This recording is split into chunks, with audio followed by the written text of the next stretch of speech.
Praise the Lord. இந்த நாளிலே வருந்தி கேட்போம் என்ற தலைப்பிலே தேவ வார்த்தையை தியானிக்க போகிறோம். நம் வாழ்விலே பல காரியங்களை தேவனிடத்தில் கேட்கிறோம், சில காரியங்களை மனிதரிடத்திலும் கேட்கிறோம். வருந்தி கேட்பதென்பது நல்ல பலனை தரும். சாதாரணமாய் கேட்கிற பழக்கம் உண்டு. சில விஷயங்களை சாதாரணமாய் கேட்டால் கிடைக்கிறதில்லை. வருந்தி கேட்க வேண்டியது அவசியமாக இருக்கிறது.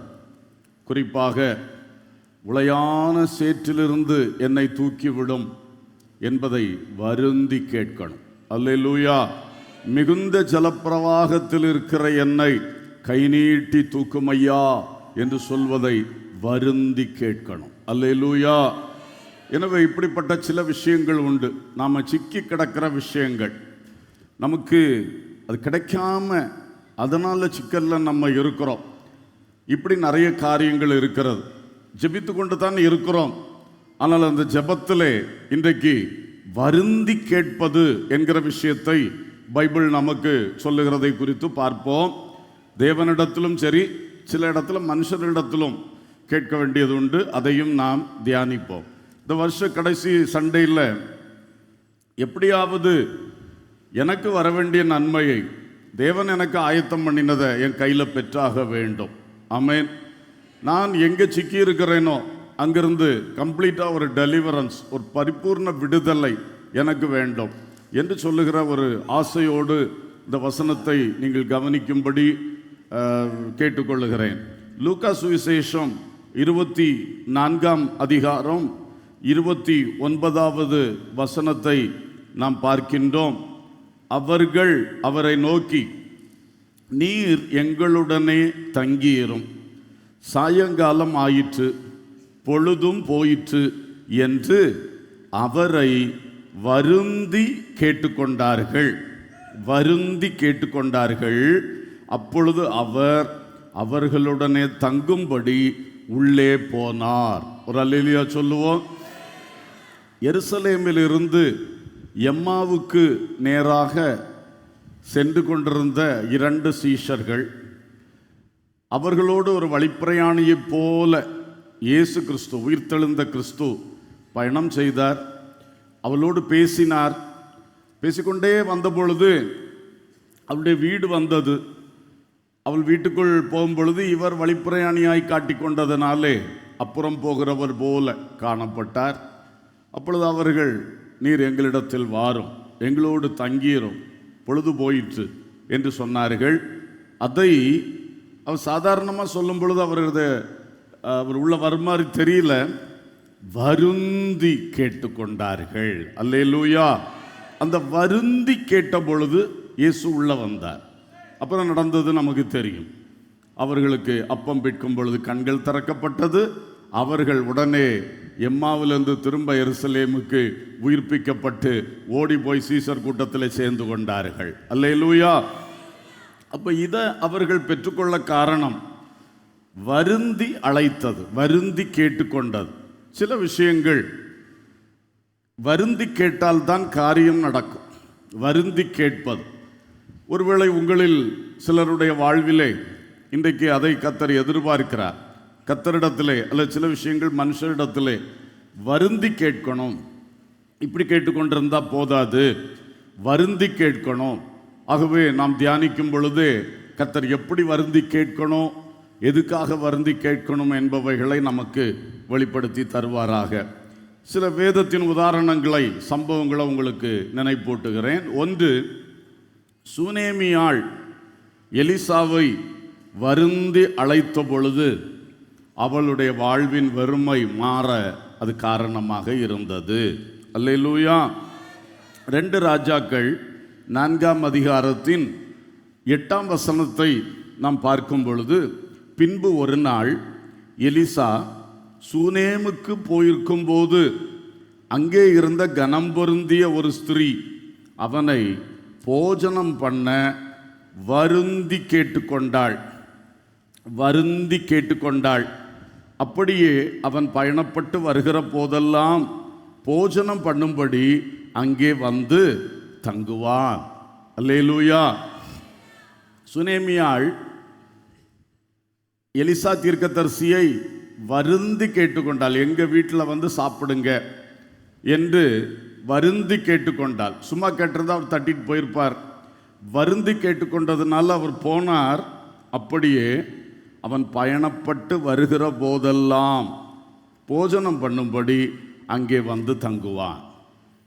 எப்போ வந்தாலும் இந்த வழி வந்தாலும் எங்கள் வீட்டுக்கு வரணும் ஐயா, எங்கள் வீட்டில் தங்கணும், எங்கள் வீட்டில் சாப்பிடணும்னு அவளுடைய அந்த வருந்தி கேட்டுக்கொண்ட காரணத்தினாலே எலிசா அவள் வீட்டில் தங்க ஆரம்பித்தார்.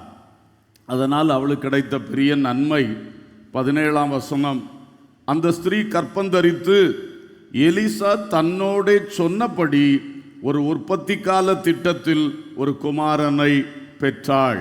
அல்லேலூயா. அவளுக்கு பிள்ளை இல்லாமல் இருந்தது. அந்த குடும்பத்தில் ஒரு வெறுமை இருந்தது. முதல்ல எலிசாவுக்கு தெரியல. அப்புறம் வேலைக்காரன் மூலம் அதை அறிந்து கொண்டான். அப்பொழுது அவன் அவளை அழைத்து அவளுக்கு ஒரு தேவ வார்த்தை சொன்னான்.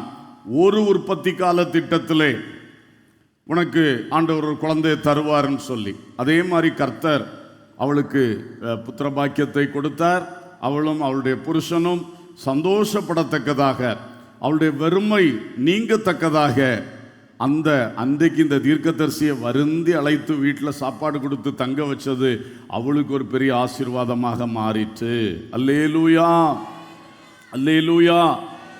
முதலாவது இந்த விஷயத்தில் கர்த்தருடைய ஊழியக்காரனை அழைத்தார்கள் என்பதை அறிகிறோம். ஊழியர்களை நாம் கனம் பண்ண வேண்டியது அவசியம். கர்த்தருடைய நாமத்து நிமித்தம் யாருக்கு ஒரு கலசம் தண்ணீர் குடிக்க கொடுத்தாலும் அதற்கு நமக்கு பலன் உண்டென்று பைபிள் நமக்கு தெளிவாக சொல்லுகிறது. ஊழியர்களை கனப்படுத்த வேண்டும், ஊழியர்களுக்கு நாம் உதவிகள் செய்ய வேண்டும். அது நிச்சயமாக நமக்கு பின்னால் பிரதிபலனும் ஆசீர்வாதமாக கர்த்தர் தருவார். கர்த்தருக்கு ஸ்தோத்திரம். Price the Lord. ஆகவே அந்த காரியத்திலும் தேவ மக்கள் பழக வேண்டும் என்பது மிக உண்மை.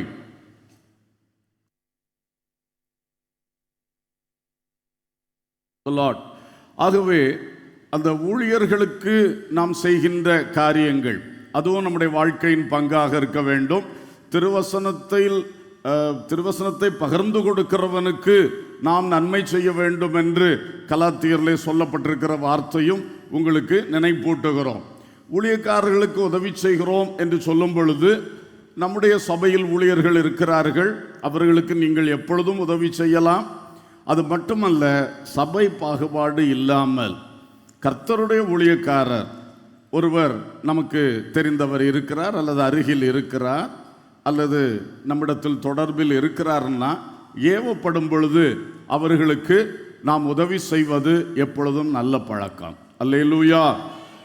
எங்கள் சபை பாஸ்டருக்கு அல்லது எங்கள் சபை ஊழியக்காரர் தான் கொடுப்போம், எங்கள் ஸ்தாபன ஊழியக்காரர் தான் கொடுப்போம், அப்படி பார்க்க வேண்டிய தேவையில்லை. கர்த்தருடைய நாமத்தை தரித்திருக்கிற ஊழியக்காரர்கள் அவர்களுக்கு நாம் செய்யும்போது கர்த்தருடைய நாமத்து நிமித்தம் செய்கிறோம், அதுக்கு நமக்கு பலன் கிடைக்கும். அல்லேலூயா, ஸ்தோத்திரம். ஏவப்படும் போது செய்தால் அது தகுந்த நேரத்தில் பிரயோஜனமாகவும் இருக்கும்.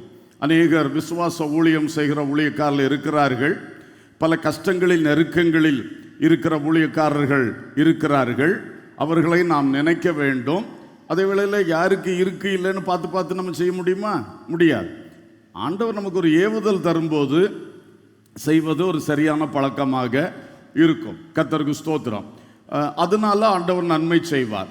இங்கே நாம் ஊழியக்காரரை தங்க வைக்கும்போது வருகிற ஆசீர்வாதம் ஒரு பக்கம் இருந்தாலும் நம்முடைய கர்த்தரை வைத்து தான் நான் எல்லாத்தையும் மையமாக வைத்து இன்னைக்கு பேச போகிறேன். கர்த்தர் அந்த வீட்டுக்கு அந்த தீர்க்கதரிசி மூலமாக கர்த்தரை அவர்கள் ஏற்றுக்கொண்டார்கள், அதுதான் விஷயம்.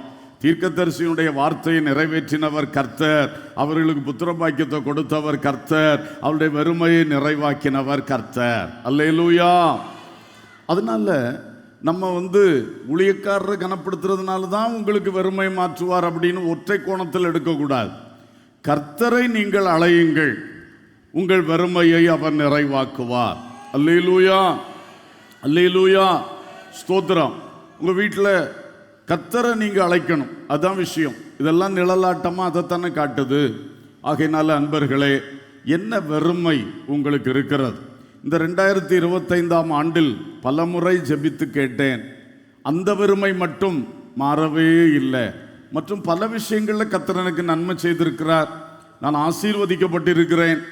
உண்மையிலே எதிர்பாராத சில மேன்மைகளும் எனக்கு கிடைத்திருக்கிறது. ஆனால் ஒரு சில காரியங்கள், இந்த ஸ்திரீயும் கனம் பொருந்தின ஸ்திரீ என்று வாசித்தோம். அவளுக்கு குறைவே இல்லை. அவள் நினைச்ச உடனே வீட்டில் ஒரு ரூம் கட்டுற அளவுக்கு, ஊழியக்காரருக்காக ஒரு அறை வீட்டை ஆயத்தம் பண்ணுவோம், ஒரு டேபிள் வாங்கி போடுவோம், ஒரு விளக்க வைப்போம், ஒரு கட்டில போடுவோம்னு சொல்லி எல்லாத்துக்கும் அவளுக்கு வசதி இருந்தது. இருந்தாலும் இந்த வறுமை அவளுக்கு இருந்தது. இதே போல தான் ஒரு பக்கம் சிலதெல்லாம் இருக்கு நமக்கு, நம்ம ஒன்றும் இல்லாதவர்கள் அல்ல. ஆனாலும் ஒரு சில காரியங்களில் மாத்திரம் அந்த வறுமை நீங்கவில்லையே. அப்ப அதுக்குத்தான் இனி வருந்தி கேட்கணும். அல்லேலூயா. சிலர் புத்திரபாக்கியம் இல்லாதவர்கள் இருக்கிறீர்கள். உங்களுக்காக நாங்களும் அதிகமாக ஜெபித்து வருகிறோம். நம்முடைய மாதத்தில் முதல் ஞாயிற்றுக்கிழமை தோறும் நடைபெறுகிற அந்த ஃபேமிலிஸ் ஃபெல்லோஷிப் கூட்டத்திலே உங்களுக்கு பேரெல்லாம் எழுதி வச்சு ஸ்தோத்திரம் பண்ணி, ஒவ்வொரு குடும்பத்துக்கு கணவன் மனைவி பேர் சொல்லி ஸ்தோத்திரம் பண்ணி அப்புறம் எல்லாருக்காக சேர்த்து புத்திரபாக்கியத்தை கொடுன்னு மாதம் அப்படி ஒரு ஜெபமும் நடந்து வருகிறது. ஆனால் நீங்கள் தான் அநேகர் அந்த கூட்டத்துக்கு வர்றது கிடையாது. உங்களுக்காக இங்கே இருக்கிறவங்க ஜெபம் பண்ணிகிட்டு இருக்காங்க. வரணும். நீங்கள் உங்களுக்காக ஜெபிக்கிற கூட்டத்தில் வந்தால் தானே ஆசீர்வாதம். சரி, அப்போது ஜெபிக்கிறோம், கர்த்தர் தருவார். நீங்கள் சோர்ந்து போகாதீங்க. இன்னும் ஒரு வருஷம் போகுதே, அப்பா எனக்கு பிள்ளை பாக்கியம் மட்டும் கிடைக்கலையே, மற்றதெல்லாம் இருக்குதே என்று நினைக்கிறீர்கள். ஆண்டவர் பணத்தை தருகிறீர், சொத்தை தருகிறீர், அதை தருகிறீர், இதை தருகிறீர். எனக்கு பிறகு இதை அனுபவிக்கிறதுக்கு யார் என்று பல கேள்விகளோடு மனக்குழப்பங்களோடு நீங்கள் இருக்கிறீர்கள். ஆனால் இன்னைக்கு நீங்க ஒன்று செய்யுங்க. இதுவரை கேட்டதை பார்க்கிறோம், அதற்காக கர்த்தரிடத்தில் வருந்தி கேளுங்கள். அல்லேலூயா, அல்லேலூயா. வருந்தி கேளுங்கள், கர்த்தர் அதை செய்வார். அல்லேலூயா. வருந்தி கேளுங்க. என்ன வறுமை? வேறு சில வறுமைகள் இருக்கலாம். எனக்கு எல்லாம் வாய்க்குது, ஒரு நிரந்தரமான வேலை கிடைக்கல, ஏதோ வேலை கிடைக்குது, 2 வருஷத்துக்கு மேலே ஓட மாட்டேங்க. கம்பெனி மாறி மாறி அந்த தேசத்திலேருந்து இந்த தேசத்துக்கு பறந்து, இந்த தேசத்திலேருந்து அந்த தேசத்துக்கு பறந்து, வேலை ஒன்றும் நிரந்தரம் இல்லை. எப்போ பார்த்தாலும் அப்படி தான். காலேஜ் மாறி மாறி, ஸ்கூல் மாறி மாறி. சிலருக்கு இப்படி ஒரு சங்கடம் எல்லாம் இருக்கே. ஆனால் நிரந்தர வேலை இல்லையே. கர்த்தர் அதையும் உங்களுக்கு வாய்க்க செய்ய வல்லவராக இருக்கிறார். அல்லேலூயா. வேற என்ன உங்களுக்கு? உங்கள் பிரச்சனை என்ன? உங்கள் பிரச்சனை என்ன? எல்லாம் இருக்கையா. அந்த ஒரு விஷயத்தில் தான் எனக்கு ஒரு வெறுமை இருக்கிறது. எல்லாத்தையும் நினைக்கும் பொழுது இருக்கிற சந்தோஷம், இந்த ஒரு காரியம் நினைவில் வரும் பொழுது பட்டுன்னு ஆஃப் ஆயிருதே, போயிருதே. அதுதான் அந்த சரியான ஒரு காரியம், வெறுமை. அதை நீங்கள் கண்டுபிடித்து அதுக்கு கொஞ்சம் முக்கியத்துவம் கொடுத்து அதுக்காக தேவனிடத்திலே வருந்தி கேட்க தொடங்குங்கள். சீக்கிரமாய் அற்புதம் நடக்கும். அல்லேலூயா. சிலர் அந்த முக்கியமான பிரச்சனைக்கு யாரையோ எதிர்பார்த்து நிற்கிறீங்க. அவர் ஜோம் பண்ணா நடக்கும், இவர் ஜோம் பண்ணா நடக்கும். ஜோம் பண்ணா நடக்கும். நமக்கு ஜெப உதவி தேவை, இல்லைன்னு சொல்லல. பைபிளும் சொல்லுது, பரிசுத்தவான்கள் ஒருவருக்காக ஒருவர் ஜெபிக்கணும் என்று சொல்லுகிறது. உயிரோடு இருக்கிற ஊழியக்காரர்கள் உத்தரவாதம் பண்ணி ஜெபிக்கணும், பைபிள் சொல்லுது. அதே நேரத்தில் அவங்க ஜெபிப்பாங்கன்னு நாம சும்மா இருக்கிறது தான் பிரச்சனை. நாம முதல்ல நம்முடைய காரியத்துக்கு வருந்தி கேட்க பழக வேண்டும். ஒரு அல்லேலூயா சொல்லுவோம். நாம வருந்தி கேட்கும் பொழுது சில வேளை அடுத்த ஆளுடைய ஜெப சப்போர்ட் இல்லாமலே நடந்துரும். அல்லேலூயா. கர்த்தர் கேட்கத்தானே செய்கிறார். அதே வேளையில் தானியேல் போன்றவர்கள், இயேசு கிறிஸ்து கூட கெத்சமனே தோட்டத்தில் ஜெப உதவியை நாடினார். அதனால கண்டிப்பாக நெருக்கமான இப்படிப்பட்ட சிக்கலான விஷயங்களுக்கு நீங்கள் ஜெப உதவியை நாடலாம், தப்பே கிடையாது. ஆனால் அதை மட்டும் சார்ந்து இருக்காதீங்க. நீங்க கர்த்தரிடத்திலே வருந்தி கேளுங்கள். அல்லேலூயா. இந்த வருந்தி கேட்கறதுன்னு சொல்லும் பொழுது ஆரம்பத்திலே அதை பற்றி சொல்லிடுறேன். எப்படி இதுவரைக்கும் இந்த விஷயத்துக்காக நான் ஜெபிக்கிறேன், ஆனால் இனி எப்படி வருந்தி கேட்பது? ஒன்று, இதுக்காக ஒரு உபவாசம் இருந்து ஜெபிக்கலாமே. அது வருந்தி கேட்கிறது. இதுவரைக்கும் நான் ஜெபிச்சிருக்கேன். ஆனால் இந்த காரியத்துக்காக உபவாசித்து ஜெபிக்கலை. அப்போ இனி அந்த குறிப்பிட்ட காரியத்துக்காக ஒன்றோ இரண்டோ எத்தனை வறுமைகள் உங்களுக்கு இருக்கிறதோ அதை மட்டும் வச்சு ஒரு நாள் ஃபாஸ்டிங் பண்ணி ஜெபம் பண்ணணும். அது நிச்சயமாக வருந்தி கேட்கிறது. அல்லேலூயா. இல்லை ஒரு ராத்திரி விழித்திருந்து நான் ஜெபிக்க போகிறேன், அதுவும் வருந்தி கேட்கிறது. ஏதோ ஒன்று இந்த விஷயத்துக்காக நேர் முழங்கால நின்று கர்த்தரிடத்தில் நான் மன்றாட போகிறேன், வருந்தி கேட்பது. இந்த விஷயத்துக்காக கைகளை உயர்த்தி நின்று கர்த்தரிடத்தில் ஜெபிக்க போகிறேன், இப்படி நம்ம அதை முக்கியப்படுத்தி அதை ஆண்டவரிடத்தில் ஒரு தாபந்தத்தோடு வருந்தி கேட்கிறேன் என்கிற ஒரு நிலைக்கு நம்ம எடுத்து செல்லும் பொழுது அது நிச்சயம் பிரயோஜனத்தை கொண்டு வரும். அல்லேலூயா. அதே போல அதை பற்றி அடிக்கடி ஜெபம் பண்ணுறோம். ஆண்டவரே புத்திர பாக்கியத்தை தாருங்க, ஆண்டவரே இந்த வேலை வாய்ப்பை தாங்க, இல்லைன்னா எனக்கு எவ்வளோ சம்பாதிக்கிறேன், ஒரு சொத்து வாங்க முடியலையப்பா, ஒரு இடம் வாங்க முடியலையே, இப்படி உலகத்துக்குரிய நன்மைகள் நிறைய இருக்கும். எது வெறுமையோ அதுக்காக அடிக்கடி ஜெபம் பண்ணுறீங்க. ஆனால் அதுக்காக திரும்ப திரும்ப கேட்டு ஜெபிக்கிற பழக்கம் இல்லை. ஒரு பாயிண்ட் ஆட்டு சொல்கிறீங்க, அடுத்த பாயிண்ட்டை சொல்கிறீங்க, அடுத்த பாயிண்ட்டை சொல்கிறீங்க, அப்படி போயிட்டே இருக்கு. இனி அப்படி அல்ல. இந்த காரியம் நடக்கும் வர இதுக்காக திரும்ப திரும்ப கேட்டு, ஆண்டவரே அதை தாங்கப்பா, தாங்க ஆண்டவரே, தாங்க ஆண்டவரே. கொஞ்ச நேரம் அந்த ஒரே காரியத்தை வச்சு ஆண்டவரிடத்தில் பேசும் பொழுது அது வருந்தி கேட்பது. அல்லேலூயா. வருந்தி கேட்பது. எசேக்கியா அவர் அரண்மனையிலிருந்தே ஜெபிச்சிருக்கலாம். ஆனால் அந்த எதிர்ப்புகள் வந்த பொழுது ஆலயத்தில் ஓடி போய் ஜெபித்தார். தன்னுடைய ராஜவஸ்திரத்தை கிழிச்சு போட்டுட்டு ரெட்டு உடுத்தி கொண்டு போய் ஜெபித்தார். இதெல்லாம் வருந்தி கேட்பது. அல்லேலூயா. அப்போ வீட்டிலேருந்தும் ஜெபம் பண்ணலாம், வீட்டிலேருந்தும் பல காரியங்களுக்காக ஜெபம் பண்ணுறோம். ஆனால் இந்த விஷயத்துக்காக ஒரு நாள் ஆலயத்தில் போய் உட்கார்ந்து ஜெபம் பண்ணட்டும், ஆலயத்தில் போய் உட்கார்ந்து ஜெபம் பண்ணட்டும். ஒரு 4 மணி நேரம் ஆலயத்தில் எங்கேயாவது ஒரு பக்கத்தில் நான் உட்கார்ந்துக்கிட்டு இந்த காரியங்களை மட்டும் தேவனிடத்தில் கேட்க போகிறேன். இப்படி வருந்தி கேட்கலாமே. கர்த்தருக்கு ஸ்தோத்திரம்.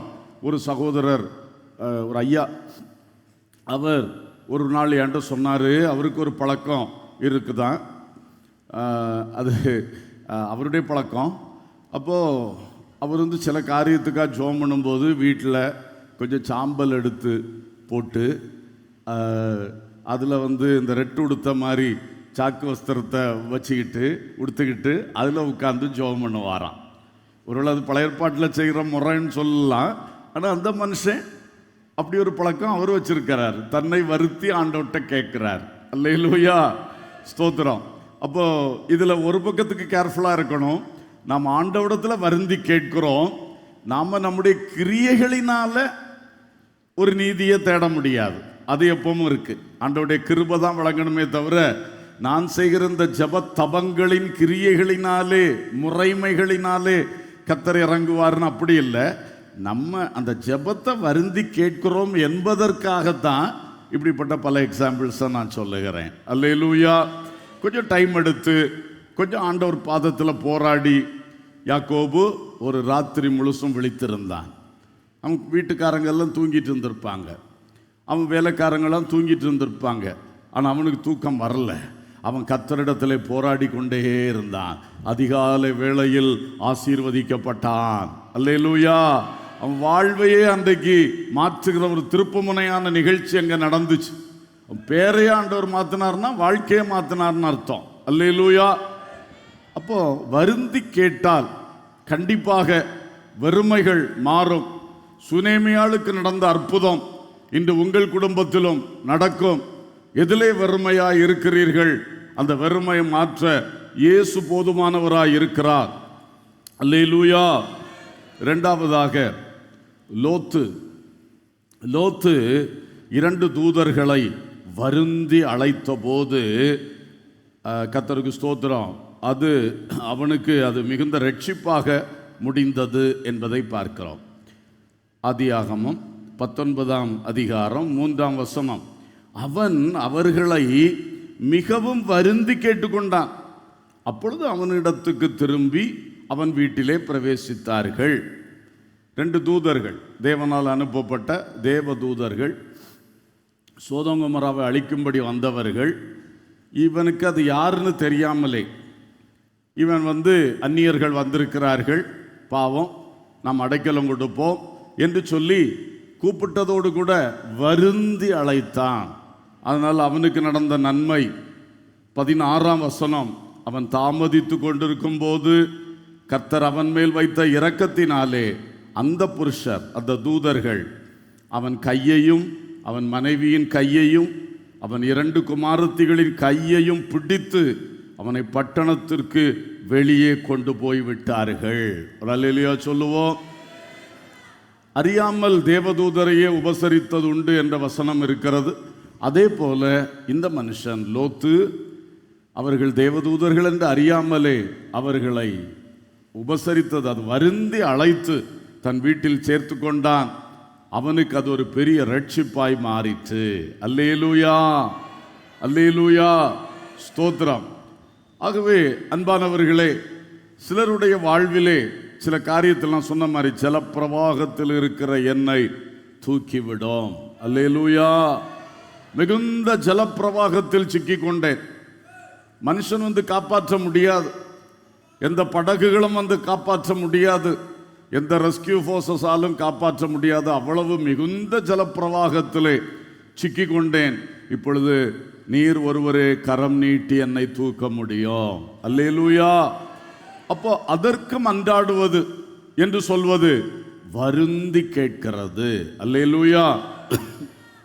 ஆகவே அன்பானவர்களே, கர்த்தரை நம்முடைய வீட்டிலே சேர்த்து கொள்ள தூதர்கள் அங்கு அடையாளமாய் காட்டப்பட்டிருந்தாலும் கர்த்தர் தான் அவர்களை அனுப்பினார். அதன் மூலம் கர்த்தர் கிரியை செய்தார். ஆகவே கர்த்தரையே நான் பேசுகிறேன். ஏன்னா தூதர்களை வரவழைங்கன்னு சொன்னால் அப்புறம் தூதர்களை நோக்கி ஜெபம் பண்ண ஆரம்பிச்சிடக்கூடாது, அது தவறு. ஆகையினாலே நம்ம கர்த்தரை நம்முடைய வீட்டுக்கு வரவழைக்கணும். ஒரு காரியத்தை புரிஞ்சுக்கிடுங்க. ஆண்டவர் வெளிப்படுத்தல் 3:20 சொல்லியிருக்கிறாரு, இதோ வாசல் படியில் நின்று கதவை தட்டுகிறேன். ஒருவன் என் சத்தத்தை கேட்டு கதவை திறந்தால் நான் அவனுக்குள் பிரவேசித்து அவனோடே போஜனம் பண்ணுவேன், அவனும் என்னோடே போஜனம் பண்ணுவான். அப்போ கர்த்தர் சில வேளை நம்ம கதவை தட்டுறார். வாழ்க்கையின் கதவை, இதய கதவை தட்டுகிறார். தட்டும் பொழுது நாம் திறந்துட்டா ரொம்ப ஈஸியாக இருக்கும். அவரே வருகிறார், திறந்துட்டோம், உள்ள வர்றார், ஏற்றுக்கொண்டா வாழ்க்கையில் ரட்சிப்பு உண்டாகும், ஆத்மீக ரட்சிப்பு உண்டாகும். இது மாதிரிப்பட்ட எந்த பிரச்சனையில் இருக்கிறவர்களுக்கும் அதிலிருந்தும் ரட்சிப்பு உண்டாகும். சிலர் சூலமித்தியை போல நேசர் தட்டி கொண்டு நிற்கும் பொழுது தாமதப்படுத்தி அவருக்கு உடனே எழும்பி கதவை திறக்காம அவர் பல தடவை தட்டினார். அந்த சாவி ஓட்டை வழியாக தன்னுடைய விரலை விட்டு கூட காண்பித்தார், நான் தான் வந்திருக்கிறேன் என்று. இவளுக்கு ஒவ்வொரு நேரம் எழும்பும் பொழுது ஒவ்வொரு தடை. கடைசியில் எல்லா தடையும் ஜெயித்து இவ எழும்பி கதவை திறந்தா நேசர் போய்விட்டார். வலிய தட்டின நேசரை விட்டுவிட்டு அந்த சந்தர்ப்பத்தை, அந்த தருணத்தை இழந்து விட்டு பிறகு பைபிள் சொல்லுது, தெரு தெருவாய் ஓடினாள். என் நேசரை கண்டீர்களா, நீங்க கண்டீர்களான்னு தெரு தெருவா போய் அலைஞ்சு தேடினாள், கண்டடைய முடியலன்னு பார்க்குறோம். அப்போ அவரே தேடி வாசலை தட்டுகிற சில வேளைகள் நம்ம வாழ்க்கையில் உண்டு. பார்த்துக்கிடுங்க, எத்தனை பேர் அதை இழந்திருக்கிறீங்க. கர்த்தர் ஒரு கன்வென்ஷன் மீட்டிங்கில் வச்சு உங்களோட திட்டமாக பேசினார். உங்களுக்கு தெரிஞ்சு இது இந்த பிரசங்கியார் பேசுறது இல்லை, இது கர்த்தர் எனக்காகத்தான் பேசுறாருன்னு உங்களுக்கு தெளிவாக புரிஞ்சுது. உங்கள் ஆண்டவர் தன் கையில் உங்கள் வாழ்க்கையை கொடுக்கிறதுக்கு அழைத்தார், அல்லது அவரை உங்கள் இதய சிங்காசனத்தில் உட்கார வைக்கும்படி, அவருக்கு உங்க இதய கதவை திறக்கும்படி அழைத்தார். அது தட்டிட்டு போயிட்டீங்க. ஒரு சில சந்தர்ப்பங்களை ஆண்டவர் கொடுத்தார், அதெல்லாம் தட்டிட்டு போயிட்டீங்க. இன்னைக்கு நீங்க கூப்பிட்டு பார்க்குறீங்க, அந்த ரட்சிப்பு உங்களுக்கு கிடைக்கல, அந்த மனம் திரும்புதல் உங்களுக்கு வரல, அந்த பாவத்தை குறித்த உணர்வு உங்களுக்கு வரல. நீ யோசிக்கிறீங்க, நானும் ஜெபிக்கத்தானே செய்கிறேன், அவங்களுக்கு இந்த மாதிரிலாம் நல்ல கிருபை வரலாம் கிடச்சிருக்கு, அவங்க இந்த மாதிரி ரட்சிக்கப்பட்டேன்னு சொல்கிறாங்களே, பாவம் மன்னிக்கப்பட்டுன்னு சொல்லாங்க, எனக்கு ஒரு உணர்வு இல்லையே. சிந்திக்கிறீங்களா? யாருக்கு இந்த நிலைமை இருக்கிறது? உன்னை தேடி வந்த நேசருக்கு நீ கதவை திறக்கவில்லை. இப்பொழுது நீ தேடும் பொழுது அவர் தூரமாய் இருக்கிறது போல காண்பிக்கிறார். அல்லேலூயா. இப்படிப்பட்ட ஆட்களுக்கு தான் இன்னைக்கு நீங்க வருந்தி கேட்கணும். ஒரு அல்லேலூயா சொல்லுவோம். இனி அவர் உங்களுக்குள்ள வரணும்னா வருந்தி கேட்கணும். அவர் தேடி வந்து உன் கதவை தட்டும் பொழுது நீ அவரை வருத்தப்படுத்தின, அவரை மதிக்கல, அவருக்கு உன்னுடைய வாழ்வை நீ கொடுக்கவில்லை. என் வாழ்க்கை என் கையில் என்று சொல்லி உன் சுயத்தினாலே கர்த்தருக்கு உன் இதய வாசலை திறக்காமல் நீ செயல்பட்டு விட்டாய். மகனே, மகளே, இன்றைக்கு நீ ஒன்று செய். ஆண்டவரே என்னை மன்னியும், நீர் எனக்குள் வாரும் என்று சொல்லி வருந்தி கேட்டுக்கொள். கர்த்தர் நிச்சயமாய் வருவார். அல்லேலூயா. அந்த சூலமித்தி தேடி தேடி அலைஞ்சவ கடைசியில் பிறகு நேசர் அவளுக்கு கிடைத்தார் என்பதை தொடர்ந்துள்ள பாகத்தில் நம்ம பார்க்கிறோம். கண்டிப்பா கிடைப்பார். நீங்க இழந்து போக மாட்டீங்க. ஆனால் தருணங்களை அது தவற விடாதிருங்க. தருணங்களை இழக்காதிருங்க. அல்லேலூயா. யாருக்காவது உணர்த்தப்படுதா? கர்த்தர் உன்னை தேடி வந்தாரு. ஒரு ஆக்சிடென்ட்ல, ஒரு பிரச்சனையில், ஒரு வியாதி படுக்கையில், ஒரு பணச்சிக்கல்ல, அடுத்தவன் கையில் சிக்கி கண்ணு புதுங்கி போய் நின்ன சமயம், அவன் என்ன செய்வானோ தெரியலையே, நாளை காலையில் என்ன நடக்குமோ தெரியலையே, அப்பெல்லாம் நீங்க ஆண்டவர் நோக்கி கூப்பிட்டீங்க. ஆண்டவர் வந்தார். இயேசுவே நீ உங்களுக்காகத்தான் வாழ்வேன்னு சொன்னீங்க. ஆண்டவர் விடுவித்தார். ஜலப்பிரவாகத்தில் இருக்கிறவனை தூக்கி விட்டார். ஆனா இப்பொழுது அவருக்கு நீ புறமுதுகு காட்டி போய்கொண்டிருக்கிறாய். அந்த காரியத்துக்கு தேவனை பயன்படுத்தி கொண்டாய். ஆனா நீ சொன்ன வார்த்தை நீ காப்பாற்றல. அந்த கர்த்தருக்கு உன் உள்ளத்துல இடம் கொடுக்கல. உன் வாழ்க்கையில வந்து உதவி செய்யறதுக்கு மட்டும்தான் இடம் கொடுத்த. உன் வாழ்க்கை ஆண்டு நடத்துகிற ஆண்டவராக அவருக்கு நீ இடம் கொடுக்கவில்லை. அல்லேலூயா. அவர் உனக்கு உதவி செய்கிற சகாயர் மட்டுமல்ல, அவர் உன்னை ஆண்டு நடத்த விரும்பும் ஆண்டவர் என்பதை புரிந்து கொள். அல்லேலூயா. கர்த்தருக்கு வந்து ஹெல்ப் பண்ணுங்கன்னு அது என்ன பழக்கம்? அவர் நம்மை ஆண்டு நடத்துவதற்கு இடம் கொடுத்தால் ஹெல்ப் எல்லாம் கேட்காமலே செய்வார். அல்லேலூயா. ஸ்தோத்திரம். ஆகையினாலே உங்கள் ஆத்துமாவுக்கு வந்த விலையேறப்பெற்ற மீட்பின் வாசலை யார் அடைத்து போட்டீர்கள்? மகளே, உலகத்தினுடைய சிற்றின்பத்துக்காக, உலகத்தினுடைய ஆடம்பரத்துக்காக, உலகத்தினுடைய பொருட்கள் மேல் வைத்திருந்த மோகத்துக்காக இயேசு தட்டின அந்த தருணத்தை நீ இழந்து நிற்கிறாய். அன்னைக்கு உனக்கு உலகம் தான் பெருசா இருந்து, உன் ஆடம்பரம் தான் பெருசா இருந்து, உலகத்தில் பொருட்கள் அழிந்து போகிற பொருட்கள் மேல் இருக்கிற நேசம் தான் உனக்கு பெருசா இருந்தது. இன்னைக்கு இழந்து நிற்கிற ஒரு உணர்வு உள்ளத்துல இல்லை. கடமைக்கு ஜெபிக்கிற உணர்வு இல்லை. இன்றைக்கு நீ செய்ய வேண்டியது இந்த கர்த்தரை நோக்கி வருந்தி கூப்பிடு. வருந்தி கூப்பிடு. கர்த்தர் இரக்கம் செய்வார். அல்லேலூயா. இப்படிப்பட்டவங்க இயேசுவே இயேசுவேன்னு டெய்லி கூப்பிடுங்க. என் உள்ளத்தை மாற்றுங்கப்பா, தருணத்தை இழந்துட்டேன்ப்பா, இப்போ உணர்வு இல்லையே, ஜெபிக்கணும்னு கடமையா தெரியுது, ஆசை வரலையே, பைபிள் எடுக்க ஆசை வரலையே, சர்ச்சுக்கு போக ஆசை வரலையே, அதெல்லாம் போயிருச்சுன்னா அர்த்தம் என்ன? இயேசு இங்கே இல்லைன்னு அர்த்தம். அதனால கண்டிப்பாக வருந்தி அழைத்தால் அவர் வருவார். அல்லேலூயா. வந்தால் உன்னை ரட்சிப்பார். உன் ஆத்துமாவை, உளையான சேராகிய பாவத்தில் கிடக்கிற ஆத்துமாவை அவர் ரட்சிப்பார். அல்லேலூயா. அந்த பாவத்தின் காரணமாய் வரப்போகிற அக்கினி கடல், அக்கினியும் கந்தகமும் எரிகிற கடலிலே தள்ளப்படுகின்ற ஆக்கினை தீர்ப்பிலிருந்து உன்னை ரட்சிப்பார். அல்லேலூயா. லோத்துவையும் குடும்பத்தையும் அன்றைக்கு அக்கினியும் கந்தகமும் இறங்கி சோதோமை அழித்த அந்த அழிவிலிருந்து கர்த்தர் ரட்சித்து வெளியே விட்டார். அல்லேலூயா. அதுதான் இனி வரப்போகிறது. சோதோம் கொமோராவுக்கு இறங்கினது போன்ற ஒரு அழிவு அல்ல. இது மகா கொடுமையானது. நித்திய அக்கினி, நித்திய ஆக்கினை. இதுதான் பைபிள் சொல்லுகிற வார்த்தைகள். நித்திய அக்கினி, அது ஒருபொழுதும் அணையாத அக்கினி, அது நித்திய ஆக்கினை தீர்ப்பு. இவ்வளவு இரக்கம் உள்ள கர்த்தர் அதுக்கு பிறகு ஒரு இரக்கமும் காட்ட மாட்டார். ஐஸ்வர்யவான் பாதாளத்தில் போய் கிடந்துட்டு ஜெபம் பண்றான். ஆபிரகாமே, அந்த லாசர் விரல தண்ணியில தொட்டு ஒரு சொட்டு தண்ணி கொடுங்க, அந்த அளவுக்கு நான் தகிக்கிறேன், ஒரு சொட்டு தண்ணிக்காக ஜெபம் பண்ணானே, இவ்வளோ பெரிய இரக்கமுள்ள ஆண்டவர் ஒரு சொட்டு தண்ணி கூட அவனுக்கு அனுமதிக்கவே இல்லை. அல்லேலூயா சொல்ல மாட்டியார்? ஸ்தோத்திரம். இதுதான் கர்த்தருடைய 2 பாகங்கள். சும்மா ஒரு பாகத்தை மட்டும் பிடிச்சிட்டு அவரை பின்பற்றினா சரி வராது. அவர் இரக்கமுள்ள தேவன், அதே போல அவர் நீதி உள்ள தேவன். அல்லேலூயா. 2 சைடையும் கரெக்டாக நம்ம புரிஞ்சுக்கிடணும். ஆகையினால நீ கர்த்தர் உன்னை தேடி வந்தது என்று சொல்லுவது எவ்வளோ பெரிய பாக்கியம் தெரியுமா? எத்தனை பேர் தேடி போனார்? உன்னை தேடி வந்திருக்கிறார் இல்லையா? எவ்வளோ பெரிய பாக்கியம். அதை நழுவ விட்டு விட்டாயே. இன்றைக்கு கூப்பிட ஆரம்பி. இன்றைக்கும் உலகத்துக்காக மட்டும்தான் ஜெபம் நடக்குது. அதை 2வது வச்சுட்டு முதல்ல உன் உள்ளத்துக்காக ஜெபம் பண்ணு, ஆத்துமாவுக்காக ஜெபம் பண்ணு. இயேசுவை நோக்கி கூப்பிடு, ஆண்டவரே என் உள்ளத்தில் வாங்க, என் வாழ்க்கையில் வாங்க. அதுதான் வருந்தி கேள், வருந்தி கேள். நிச்சயம் அந்த உணர்வு ஸ்டார்ட் ஆகும். அல்லேலூயா. இப்போ மறுபடியும் அந்த ஊற்றுக்கண்ணை அவர் திறந்து விடுவார். தேவ பயம் என்கிற ஜீவ ஊற்று புறப்படும். அப்போ உங்களுக்கு ஆச்சரியமா இருக்கும். பைபிள் வாசிக்கிறது ஈஸியா மாறும், ஜெபிக்கிறது ஈஸியா மாறும், ஒண்ணுமே கஷ்டமா இருக்காது. கர்த்தருடைய காரியங்கள் மகிழ்ச்சியாக மாறும். அல்லேலூயா. வாலிபர்களே, பெரியவர்களே, இந்த வார்த்தையை சிந்தியுங்கள்.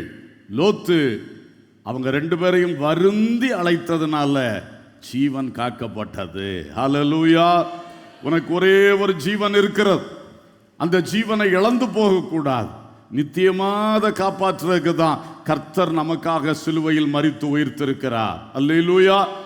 அந்த கர்த்தர் வந்து வாசலை தட்டும் பொழுது இழந்து போனோமே, இனி ஆகிலும் அதை மருந்தி கேட்டு பெற்றுக்கொள்ளுங்கள், ரட்சிப்பை சுதந்தரித்துக் கொள்ளுங்கள். அல்லேலூயா.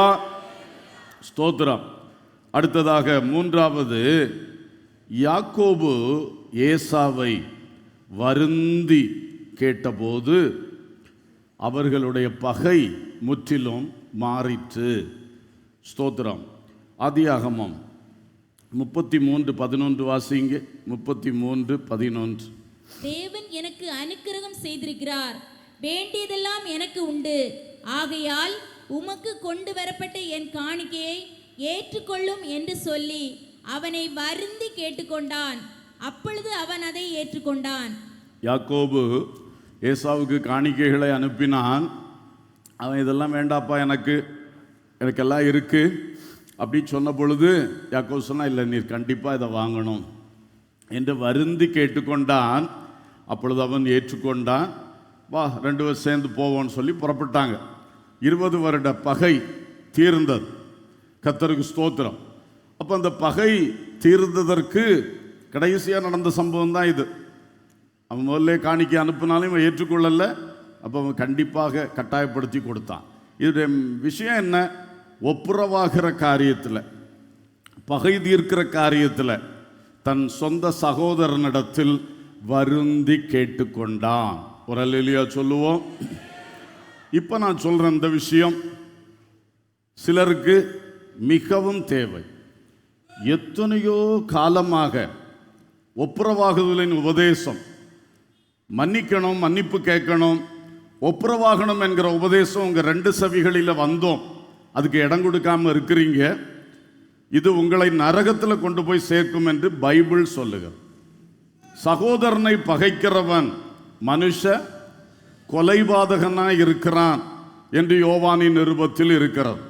அப்போ நான் இயேசுவின் சீசன் நீங்க சொல்றீங்க. உங்க சகோதரனை நீங்க பகைச்சா பைபிள் சொல்லுது நீங்க மனுஷ கொலைபாதகன். மனுஷ கொலைபாதகனுக்கு எங்க இடம் கிடைக்கும்? இயேசுடத்தில் இடம் கிடைக்குமா? பிசாசுக்காவும் தூதருக்காவும் ஆயத்தம் பண்ண நரகத்தில் இடம் கிடைக்குமா? இந்த விஷயம் சிலருக்கு இன்னும் வெளிப்படலை. பெரிய அளவில் நீங்க தேவ பிள்ளைன்னு உங்களை காட்டிக்கிறீங்க. உள்ளத்தில் பகை, உள்ளத்தில் பகை. இந்த பகை களையப்பட்டால் தான் உங்களுக்கு பரலோகம். இல்லாவிட்டால் நீங்க ஓடின ஓட்டம் வீணாகிவிடும். மிகுந்த எச்சரிப்போடு சொல்லுகிறேன். அல்லேலூயா. பல காரியங்கள்ல உங்க வாழ்க்கையை புதுப்பிச்சுக்கிறீங்க.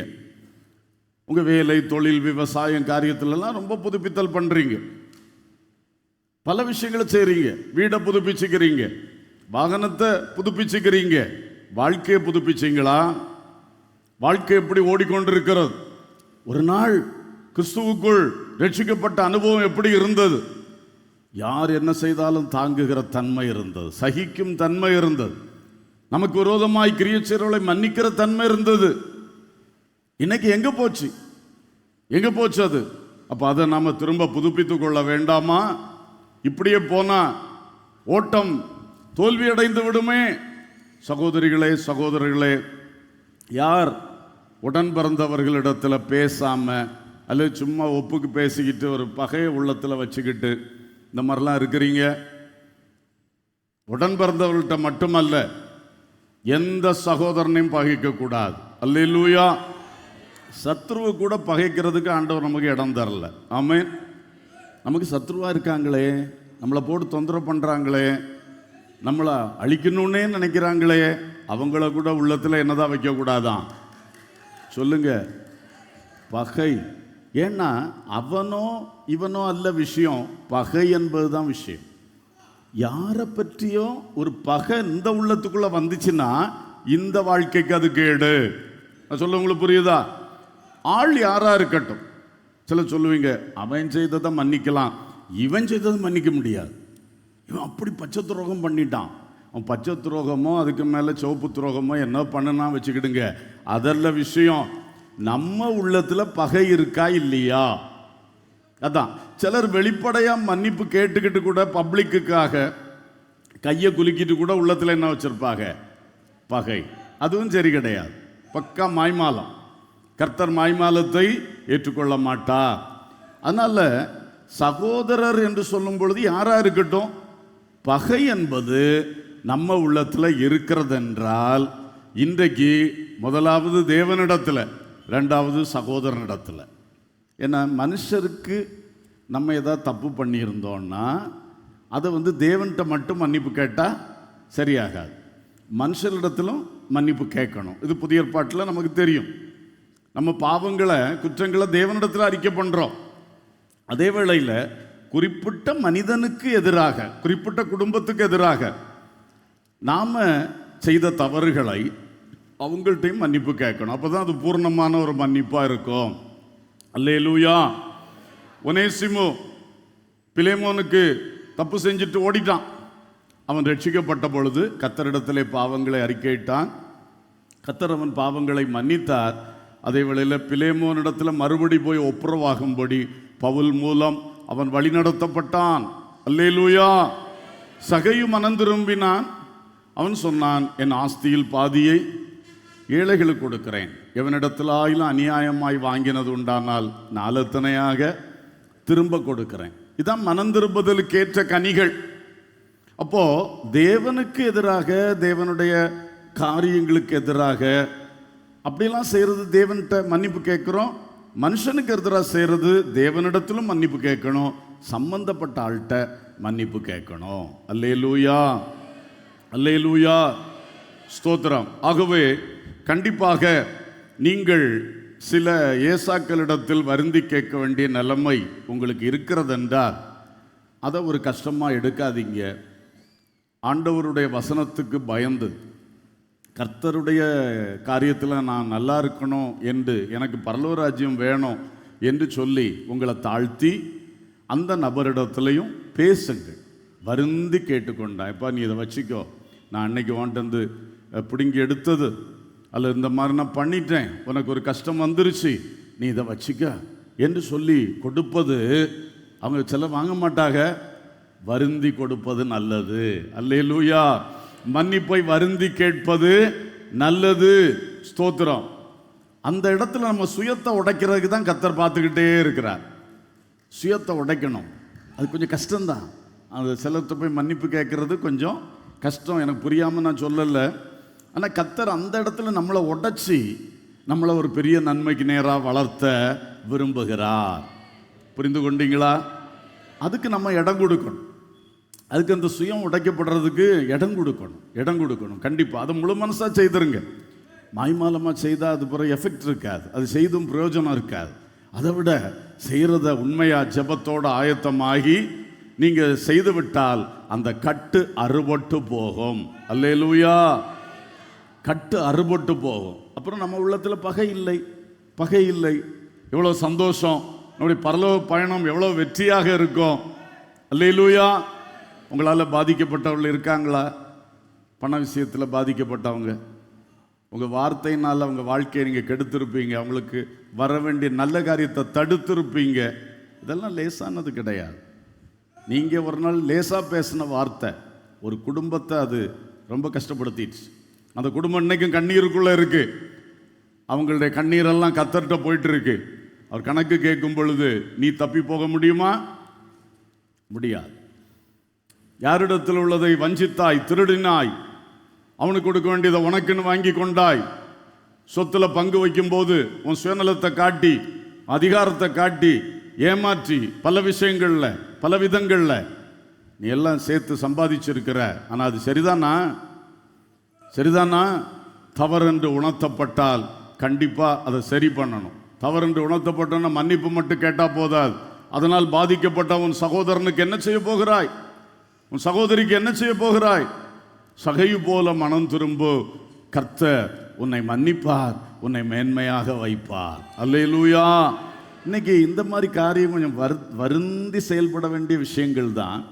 ஆனால் அந்த வருத்தங்களை, அந்த வருந்தி செய்ய வேண்டியதை நம்ம செஞ்சிட்டோம்னா அந்த கட்டை அறுபட்டுரும். பாருங்க, உங்கள் வாழ்க்கை எவ்வளோ மேன்மையாக இருக்கும். அல்லேலூயா.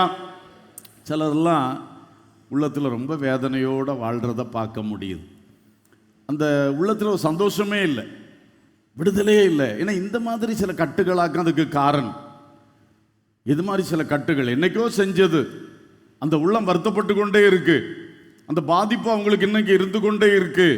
கர்த்தருடைய சமூகத்திலே அதெல்லாம் உன் பேரில் குற்றமாக இருந்து கொண்டு இருக்கிறது. அது சரிப்படுத்தப்பட்டே ஆகணும். அப்பதான் விடுதலை வரும். அல்லேலூயா. ஸ்தோத்திரம். இதோடு சேர்த்து என்னோட காரியத்தையும் சொல்றேன். நீதிமொழிகள் புஸ்தகம், நீதிமொழிகள் 6ஆம் அதிகாரத்தில் நானே வாசிக்கிறேன். முதல் 5 வசனங்களை வாசிக்கும் பொழுது தயவாய் கவனிங்க. என் மகனே, நீ உன் சிநேகிதனுக்காக பிணைப்பட்டு அந்நியனுக்கு கையடித்து கொடுத்தாயானால் நீ உன் வாய் மொழிகளால் சிக்குண்டாய், உன் வாயின் வார்த்தைகளால் பிடிபட்டாய். இப்பொழுது என் மகனே, உன் சிநேகிதனுடைய கையில் நீ அகப்பட்டு கொண்டபடியால் நீ உன்னை தப்புவித்து கொள்ள ஒன்று செய். உன் கண்ணுக்கு நித்திரையும் உன் கண்ணிமைக்கு தூக்கமும் வரவிடாமல் உன் சிநேகிதனிடத்தில் போய் உன்னை தாழ்த்தி அவனை வருந்தி கேட்டுக்கொள். அவனை வருந்தி கேட்டுக்கொள். வெளிமான் வேட்டைக்காரன் கைக்கும் குருவி வேடன் கைக்கும் தப்புவது போல நீ உன்னை தப்புவித்துக்கொள். அல்லேலூயா. இது இன்னொரு பக்கம். இன்னொரு பக்கம் சில மனிதர்களிடத்தில் நம்ம சிக்கி போயிருக்கோம். நல்ல கவனிங்க.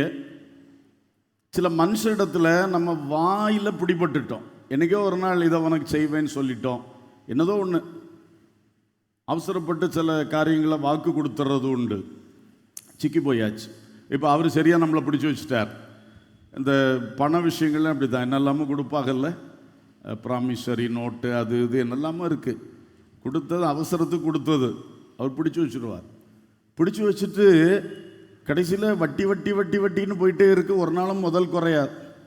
சம்பாதிக்கிறது அவ்வளோ எங்கே தான் போகுது. கடைசியில் வட்டி, அந்த வட்டியே குறைய மாட்டேங்கி, அசல்ல குறைவு வரவே மாட்டேங்கி. எத்தனையோ பேர் எழுத்தின்படி படுகிற பிரயாசம் வருது. சகோதரனிடத்தில் சிக்கி கொண்டோம். யாரோ ஒருத்தரிடத்தில் சிக்கி கொண்டோம். சில பிள்ளைகள், பையன்மார் வாலிபத்தில் சிலருடைய அழகுக்கு மயங்கி, சிலருடைய வாயின் வார்த்தைக்கு மயங்கி, உன்னை நான் காதலிக்கிறேன், உன்னையே தான் கல்யாணம் பண்ணுவேன்னு வாயினால் சொல்லி சிக்குன்றுவார். பிறகு அந்த ஆள் அதே பிடிச்சிக்கு நிற்கும். அந்த ஆள் அல்லது அந்த பெண், அந்த ஆண் அல்லது பெண் அதையே பிடிச்சி பிளாக்மெயில் பண்ணுற மாதிரி. சரி, கூட சேர்ந்து ஃபோட்டோ எடுத்து அவன் தடயத்தை வச்சுக்கிடுவான், அவன் தடயத்தை வச்சுக்கிடுவான், அடையாளத்தை. எத்தனை சிக்கி போன அனுபவங்கள் இருக்கிறது. சிக்குண்டாய், வாயின் வார்த்தையால் சிக்குண்டாய். நீ செய்த சில விஷயங்களால் யாரையோ கையில் நீ சிக்கி கிடக்கிறாய். ஒருவேளை நான் சொன்ன எக்ஸாம்பிள்ஸில் இல்லாமல் வேற ஏதாவது விஷயத்தில் நீங்கள் சிக்கி போயிருக்கிறீங்களா? உறவுகள் கையிலே சிக்கி கிடக்கிறவங்க உண்டு, பண விஷயத்தில் சிக்கி கிடக்கிறவங்க உண்டு, பல விஷயங்கள். அப்படி சிக்கி போயிருந்தா பைபிள் சொல்லுது, என் மகனே, நீ உன்னை அவன்கிட்ட போய் உன்னை தாழ்த்தி வருந்தி கேட்டுக்கொண்டு எப்படியாவது நீ என்ன பண்ணிடு, உன்னை தப்புவித்துக்கொள். ஒரு அந்த வெளிமான் வேட்டைக்காரன் கைக்கு தப்புவது போல, குருவி வேடனுடைய கைக்கு தப்புவது போல நீ உன்னை என்ன செஞ்சுக்கிடணும், தப்பித்து கொள்ளணும். அல்லேலூயா. சிலதெல்லாம் சிந்திச்சிருக்கவே மாட்டீங்க. கட்டுண்டு வாழக்கூடாது. தேவனுக்கு நாம் அடிமைகள்.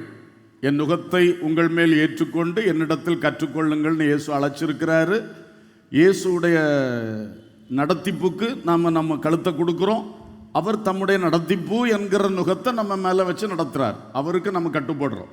அவருக்கு கட்டப்பட்டவர்கள், அவருடைய அன்புக்கு, அவருடைய சட்டத்திட்டங்களுக்கு எல்லாத்துக்கும் கட்டப்பட்டவர்கள். மனுஷர் விஷயத்தில் புருஷன் மனைவிக்குள்ள மட்டும்தான் அந்த கட்டு இருக்கணும்னு பைபிள் சொல்லுது. மனைவியானவள் பிரமாணத்தினால் புருஷனோடு கட்டப்பட்டிருக்கிறாள். 1 கொரிந்தியர் 7:39. அப்போ இந்த மனுஷ உறவில் கணவன் மனைவி உறவை தான் ஒரு கட்டு. ஏன்னா 2 பேரும் ஒருத்தருக்கு ஒருத்தர் கட்டப்பட்டு நிற்கணும். இஷ்டத்துக்கு ஓடக்கூடாது, கட்டப்பட்டு நிற்கணும். மனைவிக்கு, அதாவது மனைவியை மிஞ்சி கணவன் ஓடிட்டு இருக்கக்கூடாது, கணவனை மிஞ்சி மனைவி ஓடக்கூடாது. 2 பேரும் சேர்ந்து தான் ஓடணும். 2 பேருக்கும் கட்டு. அதே வேளையில் மனுஷ வாழ்வில் வேறு எந்த உறவிலும் இந்த கட்டு என்று சொல்லப்படவே இல்லை. ஒரு அல்லேலூயா சொல்லுவோம். அதனால யாரிடத்திலும் கட்டப்படக்கூடாது.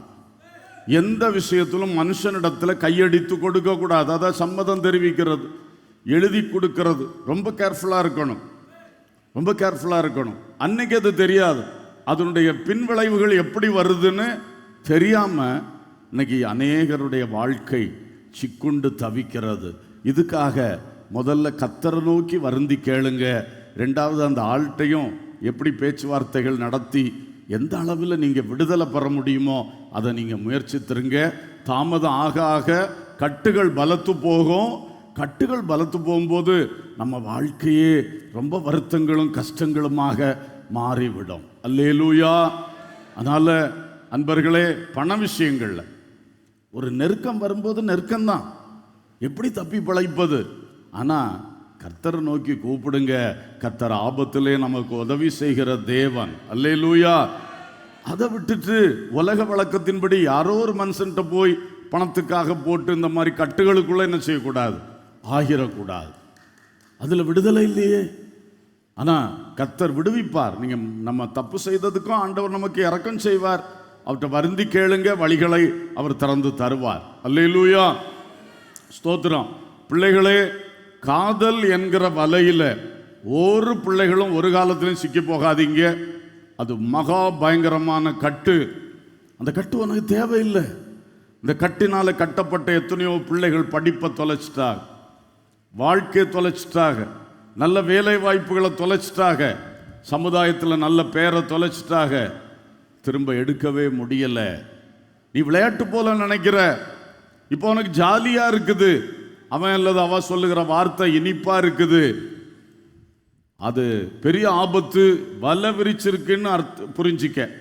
வலை விரிச்சிருக்கு, உனக்கு கண்ணி வச்சிருக்கு. நீ உன் வாயினால அல்லது உன் செயலினால பிடிபட்டு போனால் பெரிய ஆபத்து. ஆனால் அதில் நீ பிடிபட்டுட்டனே, இனி என்ன செய்வதுன்னு நினைக்காத. அந்த பிடியிலிருந்து விடுதலை தர இயேசு வல்லவராய் இருக்கிறார். அல்லேலூயா. முதல்ல இயேசுவிடத்தில் வருந்தி கேள், பெற்றோரிடத்தில் ஆலோசனை கேள், பெரியவரிடத்தில் ஆலோசனை கேள். அதை எப்படி கட் பண்ணி விடணும்னு அவங்க சொல்லி தருவாங்க. அல்லேலூயா. செய்யலாம். ஒன்றும் உயிர் ஒன்றும் போயிடாது, ஒன்றும் போயிடாது. எல்லாம் ஆண்டவர் நமக்கு உதவி செய்வார் உங்களுக்கு. ஆமென். சிக்கி போகாது, சிக்கி போகாது. வேற எந்த காரியத்தில் சிக்கல் இருக்கு? சிக்கி போகாது. வேசித்தனத்தினால் சிக்குண்டவர்கள் உண்டு, மாம்ச இச்சையினால் பிடிபட்டு பெரிய மனிதர்கள், பெரிய அந்தஸ்துள்ளவர்கள் கடைசியில் பார்த்தா எங்கேயோ கட்டப்பட்டு கிடக்கிறாங்க. இச்சை, மாம்ச இச்சை அது அவர்களை கெடுத்து விடுகிறது. எங்கேயோ போய் யார்கிட்டயோ பிடிபட்டு கிடக்கிறான். சிம்சோன் தெலீலாள்கிட்ட பிடிபட்டு கிடந்தானே, கடைசியில் பாருங்க அவன் அபிஷேகமே நஷ்டப்பட்டு போயிட்டே.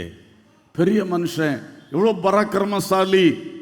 அவனை கட்டுனது இதுதான், அவனை கட்டுனது இந்த மாம்ச இச்சை. இது போல பலதும் இருக்கிறது. நம்ம அறியணும். எதை வச்சு பிசாசு எதை கண்ணியா வச்சு எதை வலையா விரிச்சு நம்மளை கட்டி போட பார்க்குறான். அப்படி யாராவது வலையில கால் விட்டுட்டீங்களா, கண்ணியில காலை விட்டு சிக்கி இருக்கிறீங்களா, நீங்க கர்த்தரிடத்திலே வருந்தி, சும்மா கேட்டா போதாது, வருந்தி கேளுங்க. அந்த ஆட்கள்கிட்ட எப்படி டீல் பண்ணணுமோ டீல் பண்ணி விடுதலை பெற்றுக்கொள்ளுங்கள். அல்லேலூயா. பைபிள் வசனம் சொல்லுது, நீ உன்னை தப்புவித்துக்கொள். நீ உன்னை என்ன செய்? தப்புவித்துக்கொள். வலையில மாட்டாம தப்புறது ஈஸி, வலையில மாட்டிட்டு தப்புறது அது இதை நீங்க யோசித்து பாருங்க. துடியா துடிச்சு இல்லை தப்பணும். ஆனா அந்த வருத்தத்தை நீ எடுத்துக்க, இப்பமே தப்புவித்துக்கொள். காலதாமதமாக ஆக தப்பிச்சு கொள்ள முடியாத சிக்கல்ல மாட்டி விடும். அல்லேலூயா. ஓகே, கர்த்தர் நமக்கு தர வேண்டிய விடுதலைகளுக்காக கர்த்தரிடத்தில் நாம் கேட்க வேண்டும். அதுபோல மனுஷரிடத்திலும் கேட்க வேண்டியவைகளை கேட்டு வருந்தி கேட்டு விடுதலையை பெற்றுக்கொள்ளணும்.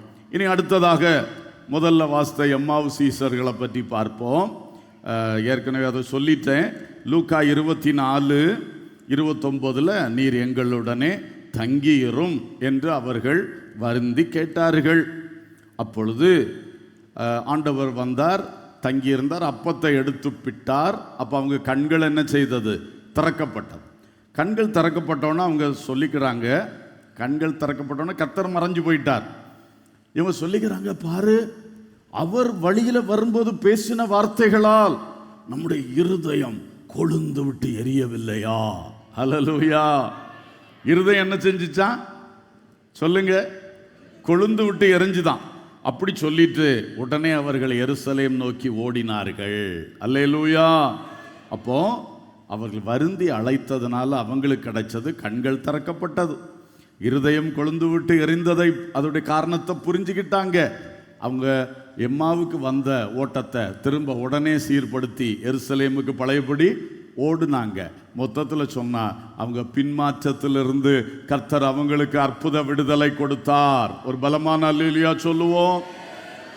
இந்த வருஷத்தின் இறுதி நாட்களிலே நாம் கடந்து வந்த பாதையை கொஞ்சம் திரும்பி பார்ப்போம். எதிலே பின்மாறி இருக்கிறோம், எதிலே பின்வாங்கி போயிருக்கிறோம். ஒருவனுடைய ஆத்துமா பின்வாங்கி போகும் என்றால் அதன் மேல் ஒருவன் பின்வாங்கி போவான் என்றால் அவன் மேல் என் ஆத்துமா பிரியமா இருக்காதுன்னு ஆண்டவர் சொல்லி இருக்கிறார். பின்மாற்றத்தை அவர் வெறுக்கிறார், அவர் பிரியமா இருக்க மாட்டார். அதனால அன்பர்களை, இந்த வருஷ கடைசியில் நம்ம சிந்திக்க வேண்டிய இன்னொரு காரியம், எங்கே பின்மாற்றம் இருக்கிறது? இந்த பின்மாற்றம் மாறணும்னா இன்றைக்கு இயேசுவை வருந்தி அழைக்கணும். அல்லேலூயா. இயேசுவை வருந்தி அழைத்தோம்னா அவர் பிற்க வேண்டிய அப்பத்தை பிற்கும் பொழுது நம்முடைய கண்கள் என்ன செய்யப்படும்? திறக்கப்படும். அல்லேலூயா. அப்பம் ஒரு விதத்தில் வசனத்துக்கு அடையாளமா சொல்லப்பட்டிருக்கு. வசனத்தை அவர் பிட்டு தருவார், அப்போ கண்கள் திறக்கப்படும். அல்லேலூயா. நீ பின்மாற்றத்திலிருந்து விடுதலை வரணும்னு இயேசுவை வருந்தி வருந்தி கூப்பிட்டா நீங்க வாசிக்கிற பைபிள் வசனத்திலிருந்தே உங்க கண்கள் அவர் திறப்பார். அல்லேலூயா. இந்த பின்மாற்றத்திலிருந்து நான் விடுதலை ஆகணும் என்று விரும்பி ஜெபிச்சிங்கன்னா இங்கே கேட்கப்படுகிற தேவ செய்திகள் உங்களுக்கு ஆண்டவர் பிட்டு தருவார், உங்க கண்கள் திறக்கப்படும். அல்லேலூயா. சில வேளை என்னதான் தேவ செய்தி வந்தாலும் சிலருக்கு ஒரு உணர்வும் இருக்காது, ஏன்னா கண்கள் திறக்கப்படாது, இருதயம் கொழுந்து விட்டு எரியாது. அப்படி போகும், ஏன்னா அப்படி கொழுந்து போச்சு. ஆனா நீர் எங்களுடனே வாரும் சொல்லி வருந்தி கேட்டாங்க பாருங்க. கர்த்தரும் வந்தார், அவருடைய கண்கள் திறக்கப்பட்டது, அவர்களுடைய இருதயம் கொழுந்து விட்டு எரிந்ததை புரிந்தார்கள். உடனே இந்த எருசலேமிலிருந்து எம்மாவுக்கு வந்த பின்மாற்றத்தை மாற்றி உடனே மறுபடி எருசலேமுக்கு ஓடினார்கள். அல்லேலூயா, அல்லேலூயா. எருசலேமை விட்டு பின்வாங்கி போன சகோதரா சகோதரி, சீசர் கூட்டத்தை விட்டு பின்வாங்கி போன சகோதரா சகோதரி, ஒரு நாளில் சபை உனக்கு கர்த்தர் தந்த சபையில் எவ்வளவு ஐக்கியமா இருந்தாய். இன்னைக்கு அந்த சீசர் கூட்டத்தை ஐக்கியத்தை விட்டுட்டு ஒதுங்கி ஒதுங்கி போகிறாயே. உன் பின்மாற்றம் மாற வேண்டும். சபை கூட்டங்களுக்கு ஜெபங்களுக்கு ஓடி ஓடி வந்த நீங்கள் ஏன் அதை குறைத்து விட்டீர்கள்? அது ஒரு பின்மாற்றம் தானே. அதிலே நீங்கள் இன்றைக்கு சரிப்படுத்திக் கொள்ளுங்கள். வேற என்ன பின்மாற்றம் உங்களுக்கு இருக்கு? ஜெபத்தில் பின்மாற்றமா? பைபிள் படிக்கிறதுல பின்மாற்றமா? நீங்க செய்த ஊழியங்கள்ல இப்பொழுது பின்மாற்றமா? கர்த்தருக்காக நல்ல சாட்சியா இருந்தேன், இப்போ அந்த அளவுக்கு இல்லையே, பின்மாற்றமா? சுபாவம் நல்லா சீர்பட்டு வந்துச்சு, இப்போ சும்மா சும்மா கோபம் வருது, சும்மா சும்மா எரிச்சல் வருது, சுயநலம் பயங்கரமா வருது, பெருமை வருது, பொறாமை எரிச்சல் எல்லாம் வருது. பின்மாற்றம். சுபாவத்தை ஆண்டவர் எவ்வளவு கஷ்டப்பட்டு கட்டி எழுப்புறார். பின்மாற்றம் பண்ணக்கூடாது. அல்லேலூயா, அல்லேலூயா. எதிலே பின்மாற்றம்? வருந்தி கூப்பிடுங்கள், அவர் விரும்பி வருவார், அவர் கண்களை திறப்பார், அவர் உன் இதயத்தை கொழுந்து விட்டு எரிய பண்ணுவார். எம்மாவுக்கு வந்த உன்னை மறுபடி எருசலேமுக்கு ஓடி சென்றடைய உதவி செய்வார். அல்லேலூயா. கடைசியா ஒன்றை மட்டும் சொல்லி முடிக்கிறேன். லீதியாள் என்கிற அந்த பெண்மணியை குறித்து ஒரு சாட்சி. அப்போஸ்தலர் 16:13 பார்க்கும்போது 13 என்ன சொல்லியிருக்கு? ஓய்வு நாளில் பிலிப்பி பட்டணத்திலே ஆற்றின் அருகே நாங்கள் ஜெபம் பண்ணி கொண்டு வந்தோம். அடுத்த வசனம். அப்பொழுது தியத்தீரா ஊராளும் இரத்தாம்பரம் விற்கிறவளும் தேவனை வணங்குகிறவளும் ஆகிய லீதியாள் என்னும் பேருள்ள ஒரு ஸ்திரீ கேட்டுக்கொண்டிருந்தாள். பவுல் சொல்லியவைகளை கவனிக்கும்படி கர்த்தர் அவள் இருதயத்தை திறந்தருளினார். அவளும் அவள் வீட்டாரும் ஞானஸ்நானம் பெற்ற பின்பு அவள் எங்களை நோக்கி, நீங்கள் என்னை கர்த்தரிடத்தில் விசுவாசம் உள்ளவள் என்று எண்ணினாள், என் வீட்டிலே வந்து தங்கியிருங்கள் என்று எங்களை வருந்தி கேட்டுக்கொண்டாள். ஒரு அல்லேலூயா சொல்லுவோம். லீதியாள் அம்மா ரட்சிக்கப்பட்டார்கள், ஞானஸ்நானம் பெற்றுக்கொண்டார்கள். அடுத்து என்ன செய்கிறாங்க? நீங்கள் என் வீட்டில் வந்து தங்கியிருங்கன்னு சொல்லி அன்றைக்கு ஊழியக்காரர்களை அவள் வீட்டிலே தங்க வைத்தாள். அதனால் உண்டான லாபம் என்ன, பலன் என்ன? அவள் வீட்டில் சபை உருவானது. அல்லேலூயா. பிலிப்பி சபை பவுல் ஸ்தாபித்த சபைகளில் மிக மிக சிறப்புகள் வாய்ந்த ஒரு சபை. சுவிசேஷத்திலே அவரோடு கூட நிற்கிற விஷயத்திலே, கொடுக்கிற விஷயத்திலே, ஏழைகளுக்கு கொடுக்கிறது, சுவிசேஷ ஊழியத்துக்கு மிஷினரி ஊழியத்துக்கு கொடுக்கிறது போன்ற காரியங்களிலே, மற்ற சகல காரியங்களிலும் ஒரு முன்மாதிரியான சபை. அதனால அவர் எப்பொழுதும் அதை பாராட்டி எழுதுவார். மக்கதோனிய சபைகள் எழுதுவார், இதைத்தான் எழுதுவார். பிலிப்பி, இந்த பிலிப்பி அவருக்கு ரொம்ப ஒரு சக்சஸ்ஃபுல்லான ஒரு சர்ச். அது எழும்புறதுக்கு காரணம் லீதியாள் தன் வீட்டிலே அந்த ஊழியக்காரர்கள் தங்க வேண்டும் என்று வருந்தி கூப்பிட்டாள். அல்லேலூயா, அல்லேலூயா, ஸ்தோத்திரம். இந்த புதிய ஆண்டு வருகிறது. நீங்கள் கர்த்தருடைய ஊழியத்துக்காக என்ன செய்திருக்கிறீர்கள்? இதுவரைக்கும் கர்த்தருடைய ஊழியத்துக்காக நீங்கள் தனியாக அல்லது உங்கள் குடும்பமாக என்ன பிரயாசங்கள் எடுத்திருக்கிறீர்கள்? இந்த வருஷத்திலே நீங்கள் செய்தவைகளை கொஞ்சம் திரும்பி பாருங்க. உங்கள் வீட்டை பயன்படுத்தி, உங்கள் வேலையை பயன்படுத்தி, உங்களுடைய வாய்ப்புகளை பயன்படுத்தி, உங்களுடைய பழக்க வழக்கம், சிலர் உங்களுக்கு பழகி இருக்கிறாங்க, அறிமுகமாக இருக்காங்க, அதை பயன்படுத்தி, அல்ல உங்கள் பணங்கள், உங்களுக்கு இருக்கிற ஒரு இடம், வீடு, ஒரு சொத்து, ஒரு ஹால், இதெல்லாம் எதையாவது பயன்படுத்தி இயேசுவுக்காக, அவருடைய ஊழியத்துக்காக என்ன செய்தீர்கள்? லீதியாள் தன் வீட்டை பயன்படுத்தி, ஐயா என் வீட்டில் வாங்க, ஐயா வந்து தங்கியிருங்க, நீங்கள் எங்கேயோ ஒரு வாடகை வீட்டில் எதுக்கு இருக்கணும் என்று சொல்லி அந்த ஊழியக்காரங்களை வருந்தி கேட்டுக்கொண்டாள். இன்றைக்கு பிலிப்பி சபை பெயர் பெற்ற சபை. அதுக்கு ஒரு ஸ்தாபகர் போல செயல்பட்டவள் இந்த லீதியாள். அல்லேலூயா, அல்லேலூயா. கர்த்தருடைய ஊழியங்கள் எப்பொழுதும் ஆண்டவர் வச்ச வாசல் திறந்துதான் இருக்கிறது. அல்லேலூயா. உலகம் அதை அடைக்க முடியாது, அரசாங்கங்கள் அதை அடைக்க முடியாது. எவ்வளவோ பயங்கரமாக இரும்புத்திரை நாடுகள் என்று அறியப்பட்ட நாடுகளிலும் இன்னைக்கும் சுவிசேஷம் நடந்து கொண்டுதான் இருக்கிறது. அல்லேலூயா. நடக்க வேண்டிய விதத்தில் நடக்குது. ஆண்டவர் ஆத்துமாக்களை சந்தித்து கொண்டுதான் இருக்கிறார். அதனால இந்த தேசத்தில் நமக்கு இருக்கிற வாய்ப்புகள் என்ன? இதுல நான் என்ன செய்யலாம்? என் வீட்டை, என்னுடைய வேலையை, என்னுடைய ஏதாவது என்னிடத்தில் இருக்கிற எதை வைத்து கர்த்தருக்கு என்ன செய்யலாம் என்பதை யோசிங்க. அதை குறித்து நீங்கள் யோசிச்சிங்கன்னா கர்த்தருடைய ஊழியம் இன்னும் மகிமையாக எழும்போம். அல்லேலூயா, அல்லேலூயா. உங்களுக்கு கர்த்தருடைய ஊழியத்தில் கொடுக்கப்பட்டிருக்கிற பொறுப்புகளிலே மிகவும் உத்தரவாதத்தோடு செயல்படுங்க. கடந்த வருஷத்தை போல இல்லை, இந்த வருஷத்தில் இன்னும் உத்தரவாதமாக செய்யுங்க. எல்லாமே வாலண்டியர் ஒர்க், சம்பளத்துக்கு நம்ம நியமிக்கிறது இல்லை. கர்த்தருடைய ஊழியத்தில் எல்லாமே தன்னார்வத்தோடு செய்கிறோம். அதனால் அதை ஈஸியாக செய்யக்கூடாது. தன்னார்வத்தோடு செய்தாலும் அதை கரெக்டாக செய்யணும், உத்தரவாதத்தோடு செய்யணும். ஏன்னா அது கர்த்தருடைய ஊழியம். அல்லேலூயா. அதனால் எல்லா காரியத்திலும் கொஞ்சம் சிந்தியுங்க, வருந்தி கேட்டு கர்த்தரிடத்திலிருந்து பெற்றுக்கொள்வீர்களாக. கர்த்தர் உங்களை கட்டி எழுப்புவார், பிரகாசிப்பிப்பார். எல்லாரும் கர்த்தரை நோக்கி ஜெபம் பண்ணுவோம். ஹல்லேலூயா. எல்லாரும் கர்த்தரை நோக்கி பாருங்க. ஸ்தோத்திரம். ஹல்லேலூயா. Praise the Lord. நான் ஒரு 2-3 நிமிடங்கள் எடுத்துக்கொண்டு உங்களுக்கு இதை திரும்ப நினைப்பூட்டுவேன். நீங்கள் அதுக்காக ஆண்டவரிடத்தில் பேசணும். எல்லாம் கேட்டுட்டு போயிடக்கூடாது. என்ன வாலிப பிள்ளைகள் முழங்கால் போடுறதுமே எப்படி நெட்டுக்க உட்காந்துக்கிட்டு இருக்க பிள்ளைகள், முழங்கால் போடு. ஸ்தோத்திரம். அல்லேலூயா, ஹல்லேலூயா. எல்லாரும் ஜெபம் பண்ணுங்க. கர்த்தர் நோக்கி பாருங்க. சிந்தனை கர்த்தருக்கு நேராக திருப்புங்க. ஆமேன். ஸ்தோத்திரம் பண்ணுங்க. ஆமேன். ஹல்லேலூயா. நல்ல ஸ்தோத்திரம் பண்ணுங்க. ஒருவர் கூட சும்மா இருக்கக்கூடாது. எல்லாருக்கும் இன்றைக்கு ஒரு கிரியை உண்டாகணும். கர்த்தர் அதை செய்ய விரும்புகிறார். உன் வாயை விரிவாய் திற, நான் அதை நிரப்புவேன் சொன்னவர் இன்றைக்கு தமது கிருபைகளினால் வரங்களால் நம்மை நிரப்பட்டும். வாய் திறந்து கூப்பிடும் பொழுது அது கிடைக்கும். ஸ்தோத்திரம் பண்ணும் பொழுது அது கிடைக்கும். வருந்தி கேட்கணும். சும்மா ஏனோ தானோன்னு கேட்குறவங்களுக்கு ஒன்றும் கிடைக்காது. இருந்ததும் உனக்கு பறி போயிட்டே இருக்கு. ஏன்னா நீ வாய் திறந்து வருந்தி கேட்கறது இல்லை. ஏனோ தானோ ஜபம்.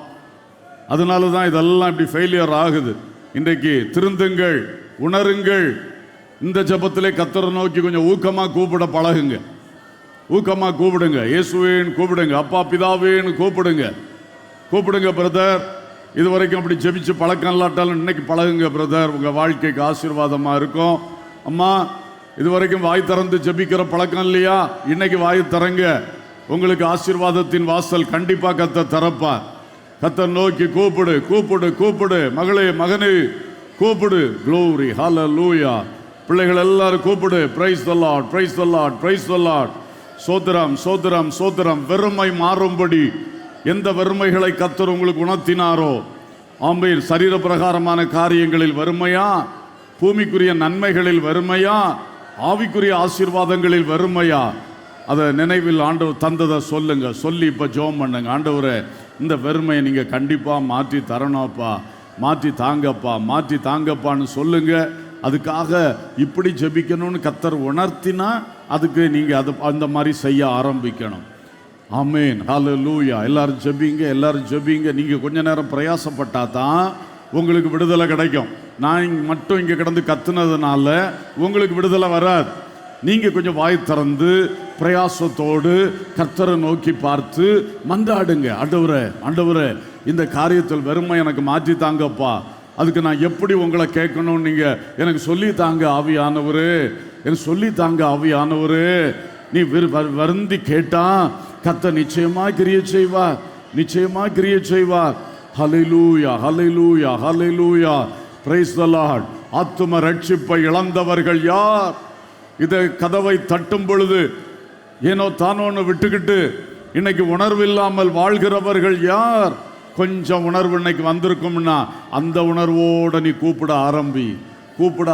இயேசுவே, முந்தி இருந்த உணர்வு போயிட்டப்பா.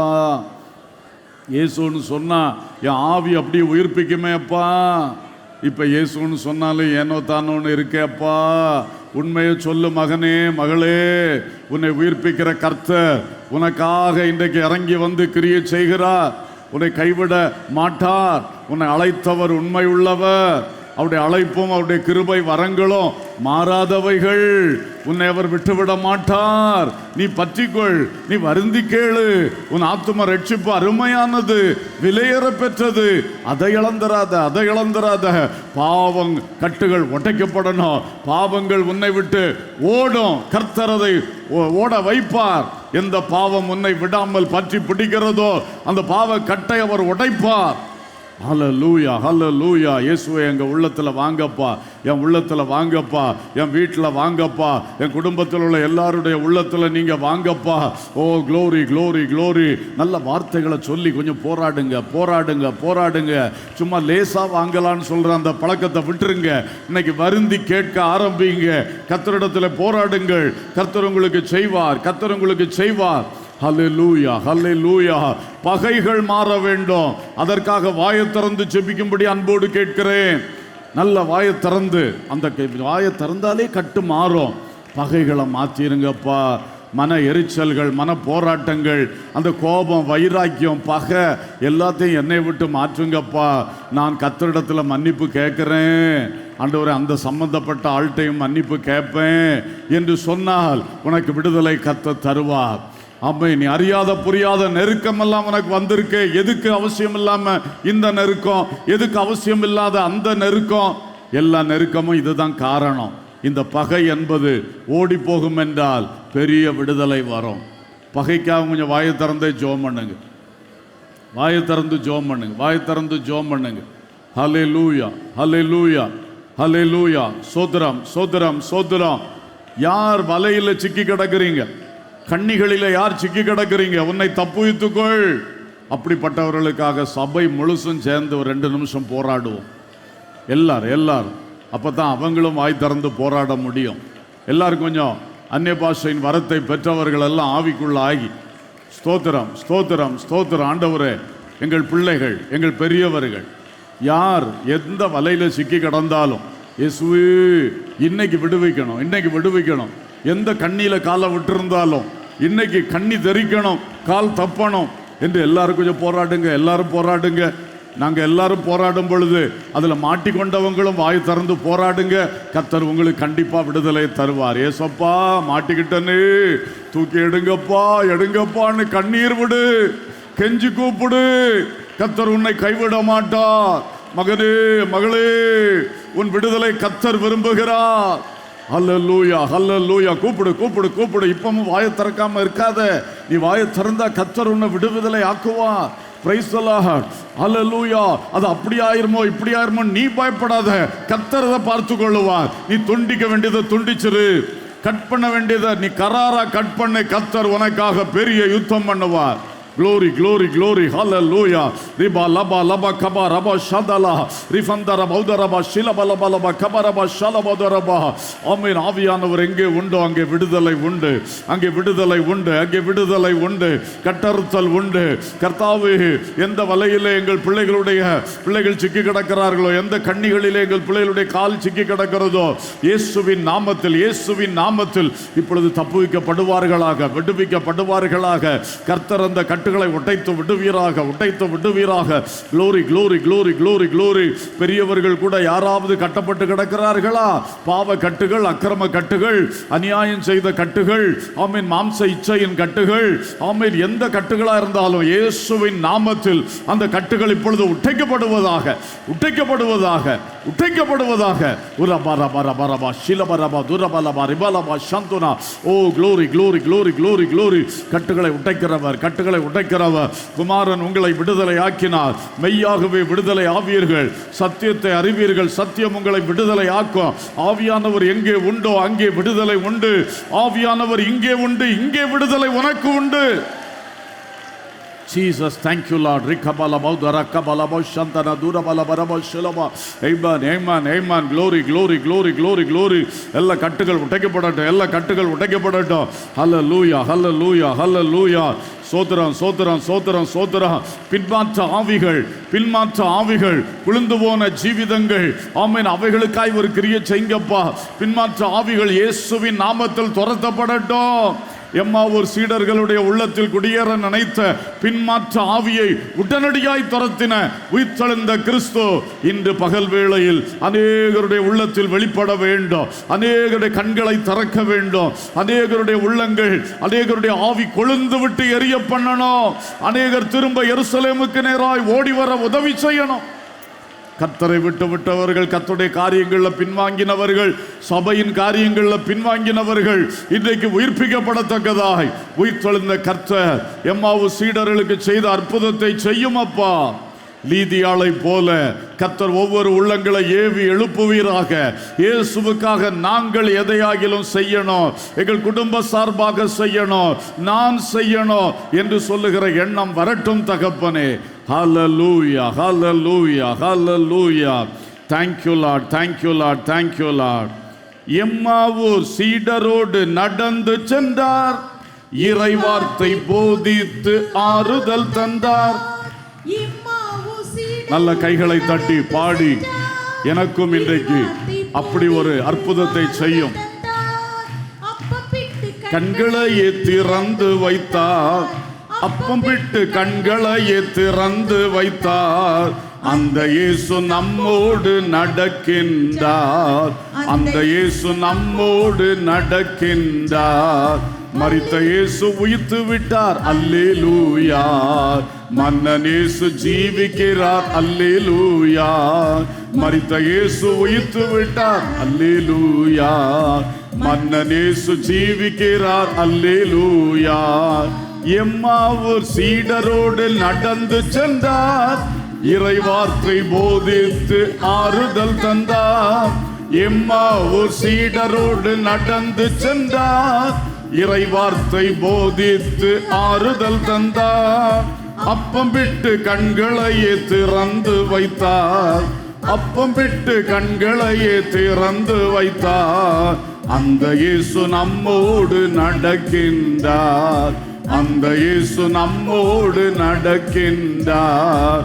அந்த இயேசு என்னோடு நடக்கின்றார், அந்த இயேசு என்னோடு நடக்கின்றார். சொல்லுங்க, அந்த இயேசு. எல்லாரும் சொல்லுங்க, அந்த இயேசு என்னோடு நடக்கின்றார். நல்ல கைகளை தட்டி கர்த்தரை ஸ்தோத்திரம் பண்ணுவோம். நல்ல கைகளை தட்டி கர்த்தரை ஸ்தோத்திரம் பண்ணுவோம். ஸ்தோத்திரம், ஸ்தோத்திரம், ஸ்தோத்திரம், ஸ்தோத்திரம், ஸ்தோத்திரம், ஸ்தோத்திரம், ஸ்தோத்திரம். பிதாவே உமக்கு ஸ்தோத்திரம், ஸ்தோத்திரம், ஸ்தோத்திரம். இயேசுவே உமக்கு ஸ்தோத்திரம், ஸ்தோத்திரம், ஸ்தோத்திரம். ஆவியானவரே உமக்கு ஸ்தோத்திரம், ஸ்தோத்திரம், ஸ்தோத்திரம், ஸ்தோத்திரம், ஸ்தோத்திரம். இந்த வருஷத்தின் இறுதியில் எங்களை உயிர்ப்பிக்கிறவரே ஸ்தோத்திரம். உங்களுடைய வருகைக்கு ஆயத்தப்படுத்துகிறவரே ஸ்தோத்திரம். அழைப்பை தெரிந்து கொள்ளுதலை உறுதிப்படுத்தி அதிலே மேன்மடைய உதவி செய்கிறவரே ஸ்தோத்திரம், ஸ்தோத்திரம், ஸ்தோத்திரம், ஸ்தோத்திரம், ஸ்தோத்திரம். ஹல்லேலூயா, ஹல்லேலூயா, ஹல்லேலூயா. Thank you Lord, thank you Lord, thank you Lord. அன்புள்ள பிதாவே, நல்ல தகப்பனே, உமக்கு ஸ்தோத்திரம். வருந்தி கேட்டுக்கொள்வதனால் ஆசீர்வதிக்கப்பட்டவர்களை, நன்மை பெற்றவர்களை குறித்து பைபிள்லேருந்து தியானித்தோம். எங்களுக்கும் நிறைய காரியங்கள் அந்த விஷயத்தில் தேவை என்பதை உணர்ந்தோம். சிலதை கண்டுபிடித்தோம்.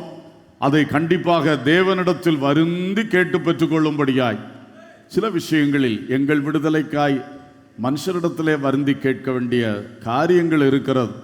அதையும் கேட்டு கட்டுகள் அவிழ்க்கப்பட்டு விடுதலையாய் வாழும்படியாய் கிருபை அருளுவீராக.